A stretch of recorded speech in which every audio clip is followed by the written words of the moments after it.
Hi everyone, I am Satish. I have cleared SSC CGL twice, RRB NTPC and UGC net. इस video में हम English की complete strategy के बारे में बात करेंगे। SSC CGL CHSL and other exams के लिए इंग्लिश में यह वीडियो आपके लिए काफ़ी हेल्पफुल रहने वाली है। इस वीडियो में हम डिस्कस करेंगे इंग्लिश ग्रामर के क्या सोर्सेज रखने हैं, वोकैब के लिए क्या सोर्सेज फॉलो करने हैं, हमारी अप्रोच क्या होनी चाहिए एंड मॉक टेस्ट किसके लगाने हैं एंड कितने लगाने हैं।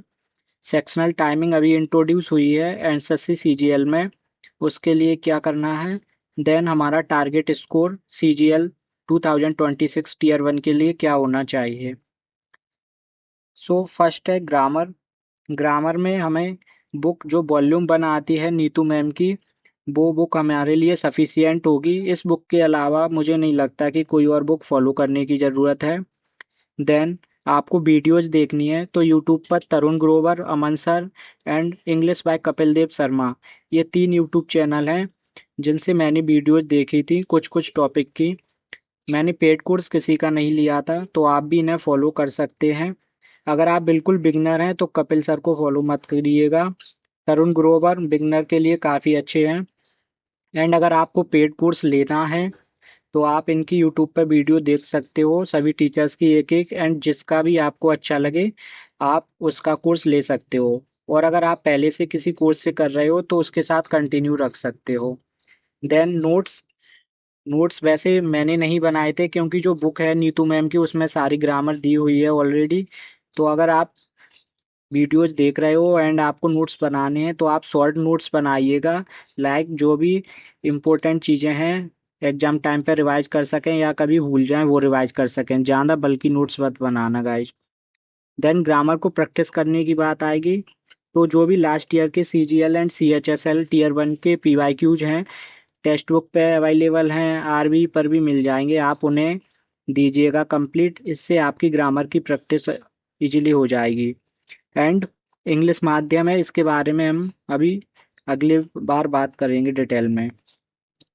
देन वोकैब है। वोकैब के लिए सोर्सेस ब्लैक बुक है। इसमें आप अगर बिल्कुल अभी स्टार्ट कर रहे हैं तो प्रायोरिटी वाइज कीजिएगा वोकैब। लाइक जो पहले टॉप 200 वर्ड्स दिए रहते हैं रिपीटेड वो कीजिएगा, साइनो एंटो वगैरह। देन उसके बाद आप एक एक करके कंप्लीट कर सकते हैं। एंड वॉल्यूम 1 जो बुक है उसमें भी पीछे वोकैब दी हुई है, उसको भी कर लीजिएगा, काफ़ी सिमिलर ही है वो वोकैब ब्लैक बुक से, तो ज़्यादा अलग से करने की ज़रूरत नहीं पड़ेगी। देन इंग्लिश माध्यम। इंग्लिश माध्यम टेलीग्राम पर एक चैनल है, इसको आप जाके ज्वाइन कर लेना। ये डेली एक एडिटोरियल डालते हैं, सब्सक्रिप्शन लेने की ज़रूरत नहीं है, जो फ्री एडिटोरियल डालते हैं डेली पीडीएफ में, आपको उसे पढ़ना है। एंड उसके नीचे डेली वोकैब दी रहती है, 50-60 मीनिंग्स डेली देते हैं। तो उन वोकैब को रटने का ट्राई मत करना, जस्ट उन्हें पढ़ना। डेली वो रिपीट होती हैं वोकैब कुछ ना कुछ, तो आप डेली इसको पढ़ोगे तो कुछ टाइम के बाद वो माइंड में आपके अपने आप फिट हो जाएंगी। लेकिन उन्हें पढ़ते टाइम थोड़ा सोच के पढ़िएगा, बस जस्ट रोट लर्निंग करने की ट्राई मत करना। इसकी जगह आप चाहो तो द हिंदू इंडियन एक्सप्रेस भी पढ़ सकते हो, मैं द हिंदू पढ़ता था। लेकिन अगर आप बिल्कुल बिगनर हो तो द हिंदू मत पढ़िएगा, इसमें आपका टाइम ही वेस्ट होगा क्योंकि काफ़ी डिफ़िकल्ट लैंग्वेज यूज करते हैं ये और आपको समझ में नहीं आएगी। तो आप इंग्लिश माध्यम को फॉलो कर सकते हैं। एंड ये तो फॉलो करना ही है गाइज, आपको वोकैब ग्रामर सभी पर्पज से। इसके बारे में अभी हम और बात करेंगे। देन वोकैब में आप पॉजिटिव नेगेटिव अप्रोच रख सकते हो। ये क्या है, लाइक कोई मीनिंग आपने पढ़ी जैसे ऑनेस्टी है, तो उसको आप माइंड में रिलेट कर सकते हो कि इसकी टोन है वो पॉजिटिव है। एंड वहीं पर कोई और वर्ड है उसकी टोन नेगेटिव हो सकती है। तो इस तरीके से आपको एलिमिनेशन में बाद में काफ़ी हेल्पफुल रहेगा। देन रिलेट कर सकते हो आप वर्ड को किसी भी चीज़ से, लाइक कोई भी वर्ड आपने पढ़ा आपके माइंड में उससे सिमिलर कुछ भी आ रहा है जिससे आप रिलेट कर सको, उससे रिलेट करके आप याद रख सकते हो। कुछ भी हो बस वो आपके माइंड में रहना चाहिए। देन रूट वर्ड पे फोकस करिए। लाइक जियो मीन्स अर्थ होता है, तो कोई भी मीनिंग हो जिसमें जियो लगा होगा तो वो अर्थ से रिलेटेड ही होगा। इस तरीके से भी आप वोकैब को इजीली कर सकते हो। देन प्रैक्टिस करना है तो वही पीवाईक्यूज हैं। देन जो बुक है नीतू मैम की, उसमें भी दी हुई है प्रैक्टिस के लिए। तो इससे आप प्रैक्टिस कर सकते हो। एंड डेली आप इंग्लिश माध्यम करोगे, उसमें नीचे 25 क्वेश्चंस वो डेली देते हैं, उसमें भी vocab का टेस्ट हो जाता है आपका। इसके बारे में हम अच्छे से बात करेंगे अभी।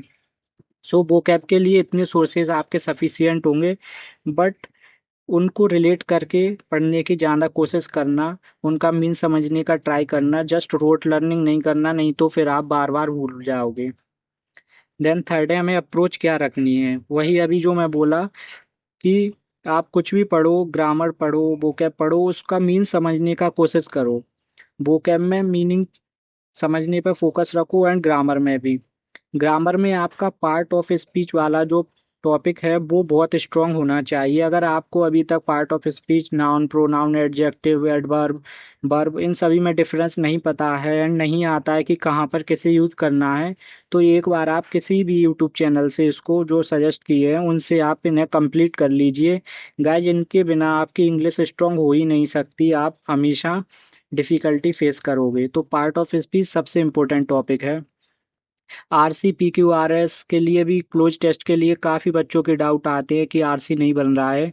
Last year RC CGL tier 2 2025 वाला जो एग्ज़ाम था उसमें आरसी बहुत डिफ़िकल्ट आया था। लेकिन मेरे सारे क्वेश्चंस आरसी के सही हैं, क्योंकि इसमें सबसे ज़्यादा इम्पोर्टेंट रोल प्ले करने वाली है आपकी अंडरस्टैंडिंग क्या है।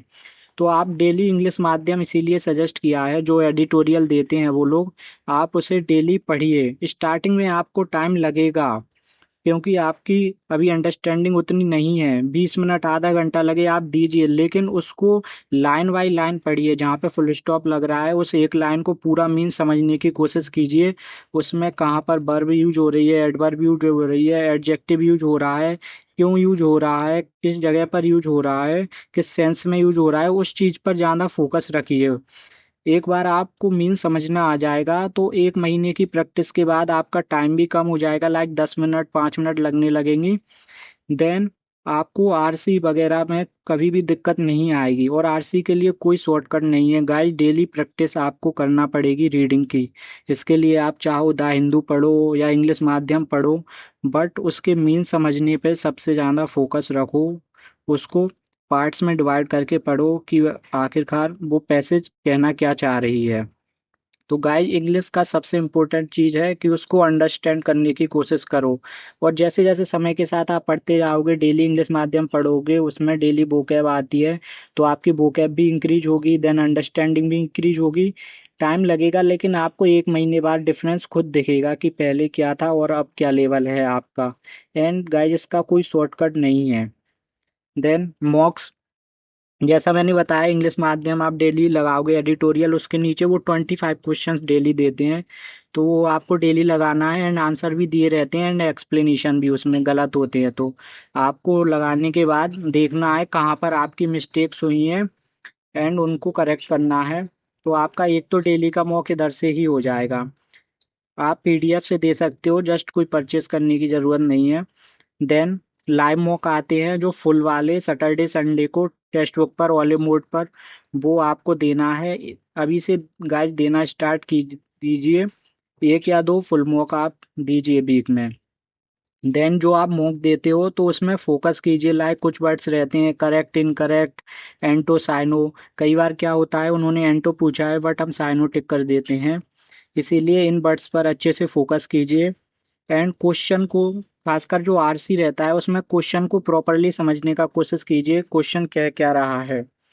देन एलिमिनेशन टेक्निक्स भी यूज कर सकते हैं, वही जो बताया था कि मीनिंग पॉजिटिव सेंस में या नेगेटिव सेंस में, उसके अकॉर्डिंग आप ऑप्शंस एलिमिनेट कर सकते हैं। 50-50 ऑप्शंस एलिमिनेट हो जाती हैं मोस्टली टाइम्स। एंड अभी से मॉक्स में ज़्यादा क्वेश्चन अटेम्प्ट करने का ट्राई कीजिए। अगर आपका 50% से ज़्यादा सिलेबस हो गया है इंग्लिश का, तो आप ज़्यादा क्वेश्चंस अटेम्प्ट कीजिए, क्योंकि इससे आपका एक तो कॉन्फिडेंस बिल्ड होगा, एंड दूसरा आपको एलिमिनेशन वगैरह की टेक्निक्स भी अभी से आने लगेंगी कि किस तरीके से आप अटेम्प्ट करते हो, तो ज़्यादा प्रायोरिटी होती है सही रहने की। एंड मॉक देना जितना इम्पोर्टेंट है उससे ज़्यादा इम्पोर्टेंट है उसको एनालाइज करना गाइज। मॉक दो, उसके बाद उसको प्रॉपरली एनालाइज करो, किस क्वेश्चन में हमारी मिस्टेक हुई है, किस टाइप की मिस्टेक हुई है, लाइक सिली मिस्टेक हुई है, हमें आता था बट हमने जल्दबाजी में गलत टिक कर दिया, या हमें उस टॉपिक की अभी अंडरस्टैंडिंग नहीं है, आप एक रजिस्टर लो, उसमें सारी मिस्टेक्स नोट डाउन करो एंड आप देखोगे 8-10 मॉक के बाद आपकी मिस्टेक्स जो भी रिपीट हो रही हैं बार बार वो प्रॉपरली दिख जाएंगी आपको उसमें। एंड उसी अकॉर्डिंग आप उन टॉपिक्स पर वर्क करो, उन सिली मिस्टेक्स पे वर्क करो जो भी समझ में आ रही हैं। एंड फोकस रखो कि नेक्स्ट टाइम से वो मिस्टेक्स आपकी दोबारा से रिपीट ना हो गाइस। तो मॉक्स इतना सफिशियंट है, कभी आप फ्री बैठे हो लाइक 10-15 मिनट, उस टाइम पे आप सेक्शनल भी दे सकते हो। बट रोट लर्निंग करने की ट्राई मत करना गाइस, जितना हो सके उतना मीनिंग समझने पर फोकस रखना, अदरवाइज इंग्लिश आपको बहुत डिफिकल्ट लगेगी। नेक्स्ट सेक्शनल टाइमिंग इस टाइम से इंट्रोड्यूस हुई है, वैसे कोई भी ज़्यादा दिक्कत नहीं आएगी सेक्शनल टाइमिंग में। एक बार आप अभी से 1 महीने फोकस करो रीडिंग हैबिट पर, मीन समझने पर, आपकी स्पीड इतनी हो जाएगी कि आप 15 मिनट क्या 12 मिनट में 10 मिनट में इजिली कर लोगे। एंड इस टाइम सेक्शनल टाइमिंग है तो आप सेक्शनल मॉक्स भी दे सकते हो अभी से। टारगेट स्कोर आपका मिनिमम 40+ तो आपको रखना ही है, मिनिमम बात कर रहे हैं गाइज, क्योंकि इस बार क्या है सेक्शनल टाइमिंग है तो English game changer role play करने वाली है, खासकर टियर 1 में। क्योंकि बाकी लाइक मैथ में लोगों को टाइम कम पड़ सकता है तो कम अटेम्प्ट करेंगे, बट इंग्लिश में टाइम इनफ है तो गाइज पूरे क्वेश्चंस अटेम्प्ट करेंगे।